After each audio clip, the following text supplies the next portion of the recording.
नमस्कार मंडळी, खूप खूप स्वागत आहे तुमचं नवीन एका ब्लॉगमध्ये.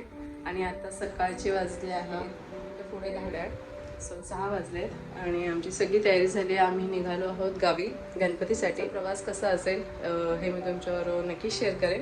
आणि आम्ही यावेळी किती दिवसाचा गणपती ठेवला आहे हे देखील मी पुढे सांगेन तुम्हाला. आता आम्ही निघतोय. मिलिंद खाली सगळं सामान घेऊन ठेवत आहे.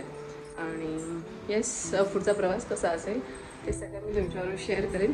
मी छोटेच ब्लॉग्स ठेवणार आहे, कारण मोठे ब्लॉग्स आहेत ना, एडिट करायला आणि पोहोचायला खूप वेळ लागतो. त्यामुळे मी स्वीट अँड शॉर्ट छोटे असे ठेवणार आहे ब्लॉग. I hope. आता मी माईक पण नाही घातला आहे आणि त्यामुळे आता ह्याचा आवाज किती येतोय तुमच्यापर्यंत माहीत नाही. बघू. आत्ता आम्हाला निघून एक अर्धा तास झाला आहे. 6:15 निघालो आम्ही. आता 6:45 होत आले आहेत. आणि छान म्हणजे गाड्या जास्त नाही आहेत, गर्दी नाही आहे, त्यासाठीच आम्ही लवकर निघालो. आणि म्हटलं लवकर निघालो तर लवकर पोहोचू, ट्रॅफिक आम्हाला कमी मिळेल. मुली आता लवकर उठल्या होत्या, ते त्यांना पण झोप येते, पण मैत्रिणी मात्र उत्साही आहे, तिला अजिबातच झोप येत नाहीये. बघू आता पुढे पाऊस नसेल आणि ट्रॅफिक नसेल तर आम्ही विचार केला त्याच्या वेळेत पोहोचू.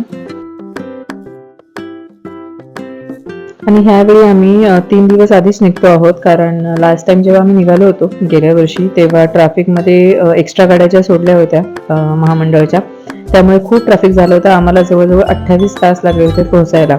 तो विचार करूनच आम्ही आज 3 दिवस ह्यावेळी 3 दिवस आधीच निघतो आहोत. आणि ते आम्ही पाटील स्नॅक्स म्हणून एक होतं, तिथे छान वॉशरूम देखील होतं. पहिल्यांदा मला इतकं छान साफसुथरं वॉशरूम दिसला आणि त्यांचं छान होतं. आणि जेवण म्हणजे ओके होतं, इतकं काही खास नव्हतं. आम्ही जस्ट नाश्ता करून निघालो आणि आम्ही ॲक्च्युली एकच ब्रेक घेतला. नंतर मुलं जरा खूप उत्साही होती, त्यांना गाणं वगैरे लावून दिलं, थोडं त्यांचं मनोरंजन व्हावं म्हणून आणि त्रास देऊ नयेत म्हणून. आणि हो, मी सांगत होते की आम्ही गेल्या वेळी आम्हाला 28 तास लागले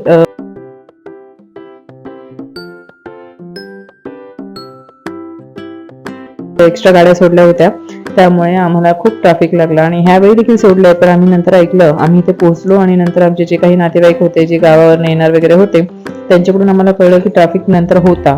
काही जणांना बराच वेळ लागला. बरं झालं आम्ही खूप लवकर निघालो, वेळेत निघालो, ॲक्च्युली खूप लवकर नाही.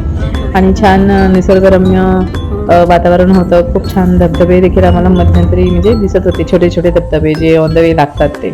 आणि खूप छान असा परिसर बघत आमचा छान प्रवास झाला. आम्ही एकच ब्रेक घेतला आणि घरी आम्ही 3 वाजता पोहोचलो. आणि आम्ही जेवण वगैरे घेतलं. नंतर जी आमची फुलं झाडं आहेत बाजूच्या बागेतली, आमच्या म्हणजे हळदीची जी पानं बघता छान टवटवीत वर आलेली आहेत. आणि मैत्री तर खूप महिन्यांनी आले, त्यामुळे ती खूप आनंदी आहे.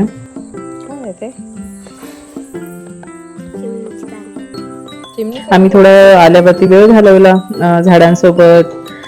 जी काही झाडं आहेत, एक पेरू लागला आहे, लिंबू अजून लागला नाहीये. काय काय आहे, फळ भाज्या सगळीकडे आम्ही बघितलं. ते देखील बघू शकता, पपया देखील खूप छान लागले आहेत, पण अजून ते पिकले नाही आहेत. अशी पाहणी करत थोडंसं आम्ही आमच्या तिथे जिथे फळझाडं फुलझाडं लावली आहेत तिथे आम्ही थोडा वेळ घालवला छान निवांत. आणि नंतर मैत्री बसली होती तिच्या बाबांसोबत, आजोबांसोबत. आणि ते गाय देखील बघते ती. ह्या टायमाला गायींना घेऊन जातात संध्याकाळी आणि रात्री लेट आणतात. ती बघत होती, त्यांचा आवाज ऐकत होती, जे ओळखीचे आहे त्यांची नावं देखील घेत होती.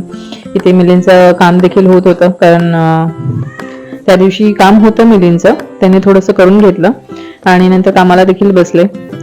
नंतर मी चहा बनवला थोडा आमच्यासाठी. खूप छान पावसाचं वातावरण आहे. आम्ही जेव्हापासून गावी आलो आहोत, खूप छान देखील वाटतं. इतकी छान ग्रीनरी इथे तयार झाली आहे. पुढे बघ पडायला. आणि ही आहे चहा छान. इथे बघू शकता सगळीकडे वातावरण पूर्ण असं गवताने, हिरव्यागार गवताने भरलेलं आहे. आणि टेरेसवरती जाऊन तो जो व्ह्यू बघण्याची एक काही मजा असते ती काही वेगळीच आहे. जे गावी राहतात, जे अशा वातावरणात राहतात त्यांना नक्कीच माहिती असेल. आणि आम्हाला तर खूप ही पर्वणीच आहे हे बघायला मिळणं, कारण मुंबईत म्हणजे शहरासारख्या ठिकाणी राहणं आणि नंतर गावी येणं आणि हे बघणं खूप दुर्मिळ असतं. पण आमच्या नशिबी आहे, हे आमचं स्वप्नच होतं, ते पूर्ण होतंय. समोर इकडे जेव्हा सकाळी सूर्य उगवतो तेव्हा पाठच्या साईडला छान सनलाईट दिसते, जे सनराईज असतात छान सकाळचे. आणि इकडे सनसेट दिसतो. दोन्ही गोष्टी आम्हाला इथे मिळाल्या आहेत. समोर खूप छान शेती केली आहे लोकांनी. मी ह्यावेळी भात शेती नाही केली. गेल्या वर्षी ट्राय केली, थोडंसं झालं, थोडं नाही झालं, पण ह्यावेळी काही जमलं नाही. सो बघू पुढच्या वर्षी. आणि छान पाऊस देखील पडायला लागला आहे. मैत्री तर खूप खुश झाली. आणि लहान मुलांना हे वातावरण शहरात मिळत नाही, सो त्यामुळे त्यांनी खूप मजा घेत आहेत. आणि पुढे देखील आम्ही जितके दिवस आता इथे राहू मजा घेतील. आणि हो, खरं आमचा गणपती असणार आहे 1.5 दिवसाचा, कारण गेल्या वर्षी 5 दिवसाचा होता, पण ह्यावेळी आम्ही 1.5 दिवसाचा ठरवला आहे. आणि ते छान इंद्रधनुष्य आलं होतं. एक नाही तर 2 आले होते. जे वरचं आहे जे तुम्हाला दिसणार नाही, कारण मी एका ह्याच्यात नाही घेऊ शकत, पण हां 2 इथे इंद्रधनुष्य होते, पण त्यातला एक खूप छान प्रॉमिनंट असा छान दिसतो आहे. इंद्रधनुष्य असलेल्या पावसाच्या वातावरणात चहा खूप छान मजेने घेतला आम्ही. आणि नंतर म्हटलं थोडंसं बाहेर जाऊन यावं. तर काही वडापाव वगैरे गावचे जे असतात ते थोडेसे वेगळी चवीचे असतात, ते जाऊन घ्यावेत. बाहेर जरासं एक फेरफटका मारून यावा म्हणून बाहेर गेलो बाजारात. आणि गणपतीचं जे काही सामान थोडंफार लागणार होतं, घरातली ग्रोसरी, ते देखील घेऊन आलो. आणि तिथून आम्ही पुन्हा घरी आलो.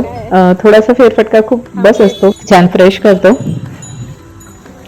सो असा होता आमचा आजचा ब्लॉग, जो की आमचा मुंबई ते गावच्या घरापर्यंतचा प्रवास. आणि तिथून मग छोटे मोठे जे काय आम्ही घरात करतो, पुढे देखील पुढच्या ब्लॉग्समध्ये मी दाखवेन. आय होप तुम्हाला आवडला असेल. आवडला तर नक्की लाईक करा. भेटू नेक्स्ट ब्लॉगमध्ये. बाय.